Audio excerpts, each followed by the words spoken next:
आखिर लोकतंत्र की मंडी में चल क्या रहा है? विधायकों की खरीद फरोख्त, रुपए भी जनता के भरोसे के मुकाबले ज्यादा नहीं, कीमत केवल 15 से 25 करोड़। अब नेताओं ने जनता के विश्वासघात की कीमत भी तय कर दी है। उसके बाद यही नेता फिर से अपने चेहरे पर नया ईमानदारी का चेहरा चिपकाए फिर से जनता के बीच पहुंच जाएंगे वोट मांगने। गजब का है ये लोकतंत्र। ऐसा ही कुछ राजस्थान की राजनीति में भी देखने को मिल रहा है। क्या हो रहा है राजस्थान की राजनीति में, जानने के लिए देखिए पॉलिटॉक्स की इस खास रिपोर्ट को। ये है टॉक्स न्यूज नेटवर्क और आप देख रहे हैं पॉलिटॉक्स, राजनीति का कच्चा चिट्ठा।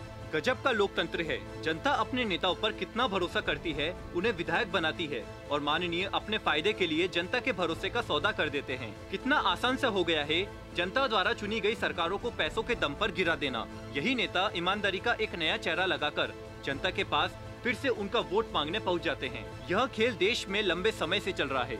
अलग अलग राज्यों में राजनीतिक दलों के बीच होने वाले आरोप प्रत्यारोप से सामने आता रहा है, लेकिन पुख्ता सबूत के साथ कभी नहीं आया। लेकिन राजस्थान में तो गजब ही हो गया। मुख्यमंत्री अशोक गहलोत सारे सबूतों के साथ खड़े हैं। कांग्रेस ने एसओजी को शिकायत दी। शिकायत पर जांच शुरू हुई।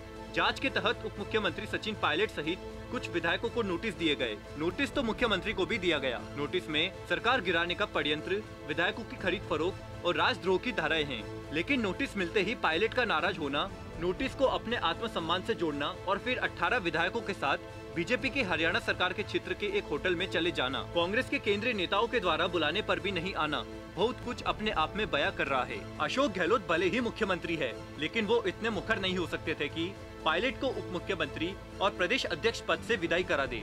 लेकिन सारे सबूतों के साथ पुख्ता इंतजाम कर चुके थे। जरूर ऑडियो को कांग्रेस नेताओं को भी सुनाया गया होगा, गांधी परिवार को भी सुनाया गया होगा और भी सबूत होंगे। कांग्रेस में चिंतन हुआ होगा, मनन हुआ होगा। तभी तो महसूस किया गया कि जो मध्य प्रदेश में हुआ वही तो राजस्थान में करने की तैयारी थी, यानी सरकार का तख्ता पलट। मध्य प्रदेश में कमलनाथ कमजोर पड़ गए क्योंकि ज्योतिरादित्य सिंधिया के पास नंबर गेम पूरा था, लेकिन राजस्थान में पेच फंस गया। पायलट का नंबर गेम पूरा होने से पहले ही मुख्यमंत्री अशोक गहलोत ने विधायकों की बाड़ाबंदी कर दी। सीएम गहलोत ने ऐसा शिकंजा कसा कि फिलहाल तो सारा प्लान ही चौपट हो गया। इसलिए पॉलिटॉक्स ने 2 महीने पहले ही कह दिया था कि राजस्थान में कोई सिंधिया बनने की कोशिश न करे। यहाँ कमलनाथ नहीं अशोक गहलोत है। जरा याद कीजिए, 1 महीने पहले का समय राज्यसभा चुनाव का टाइम था।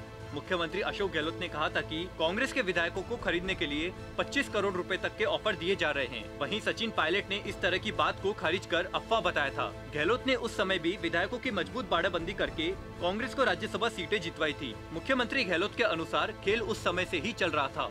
वो गेम प्लान 1 था। उस प्लान के फेल होते ही गेम प्लान 2 को अमल में लाया जा रहा था। प्लान 2 ठीक मध्य प्रदेश की तरह था। विधायकों का खेमा बनाकर सरकार को अल्पमत में लाया जाए और तख्ता पलट दिया जाए। लेकिन मुख्यमंत्री अशोक गहलोत राज्यसभा चुनाव के समय से ही चौकन्ने थे।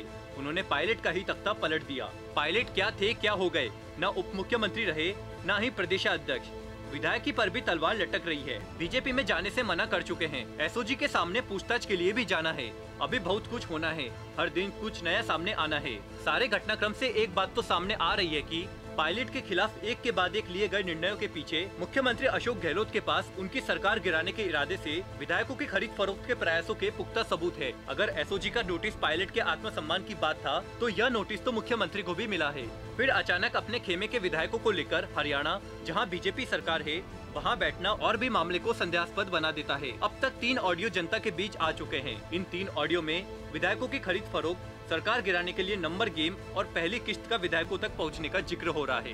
बुधवार को ही मुख्यमंत्री अशोक गहलोत ने सचिन पायलट का नाम लेकर कहा था कि वो बीजेपी के साथ मिलकर राजस्थान सरकार को गिराने के काम में लगे थे। मुख्यमंत्री ने यह भी कहा था कि उनके पास पुख्ता सबूत है। गुरुवार को यह 3 ऑडियो अचानक मीडिया के पास पहुंच गए। अब राजस्थान की जनता अपने माननीयों की बातचीत सुन रही है। ऑडियो सही है या गलत, यह भी सामने आ जाएगा। लेकिन इन 3 ऑडियो ने भूचाल खड़ा कर दिया है। यह 3 ऑडियो भी एसओजी की जांच का हिस्सा बनेंगे।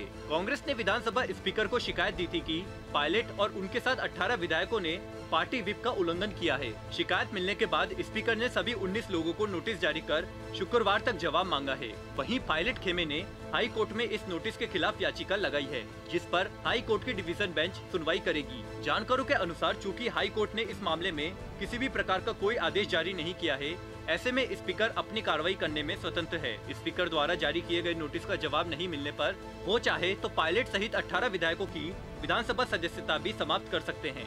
इस सारे राजनीतिक घटनाक्रम में कांग्रेस या पायलट का क्या होगा, यह तो भविष्य के घर में छुपा है। लेकिन अगर ऑडियो सही है तो एक बात तो साफ हो गई है कि लोकतंत्र की मंडी में हमारे माननीय की न सिर्फ बोली लगती है, बल्कि वो जनता के विश्वास का गला घोटकर खरीदे और बेचे भी जाते हैं। सबसे बड़ी बात की इन माननीयों ने जनता के विश्वास और भरोसे की कीमत भी तय कर दी। लेकिन यहाँ जो बात गौर करने वाली है वो यह कीमत जनता के विश्वास को जीतने की है या जीते हुए विश्वास के साथ घात यानी विश्वासघात की है। पॉलिटॉक्स ब्यूरो, जयपुर। ये है टॉक्स न्यूज नेटवर्क और आप देख रहे हैं पॉलिटॉक्स, राजनीति का कच्चा चिट्ठा।